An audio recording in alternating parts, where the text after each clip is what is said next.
येशूवर विश्वास ठेवला, पापक्षमा मिळवली, म्हणजे आपल्याला स्वर्गाचं तिकीट मिळालं.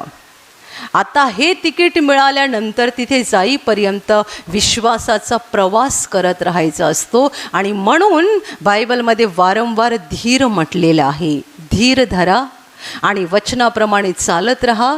देव तुमच्या बाबतीत वचन पूर्ण करणार, कारण ज्याने वचन दिलेलं आहे तो विश्वसनीय देव आहे आणि तो कधीच कुणाला फसवत नाही. तुमच्या जीवनातील कोणत्याही दुःखामुळे, संकटामुळे निराश होऊ नका.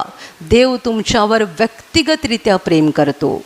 कधीच विसरू नका, देव तुमच्यावर प्रेम करतो. जरी सगळ्यांनी तुम्हाला सोडलं तरी देव तुम्हाला सोडणार नाही. त्यामुळे कितीही दुःख, कितीही कष्ट तुमच्या जीवनात असतील आणि पुढेही येणार असतील तरी घाबरू नका. प्रभूमध्ये आनंद करा.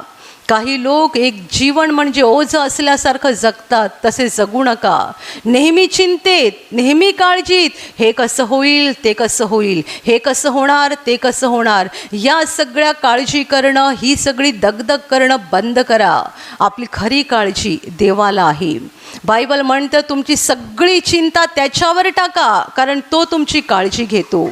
देवाच्या हातात सगळं सोपवा आणि आनंदाने, शांतीने देवाच्या वचनाप्रमाणे वागत चालत राहा. देव तुमच्या बाबतीत खुश होईल, प्रसन्न होईल, तुम्हाला आशीर्वादित करेल आणि तुमच्या हृदयाची इच्छा पूर्ण करेल.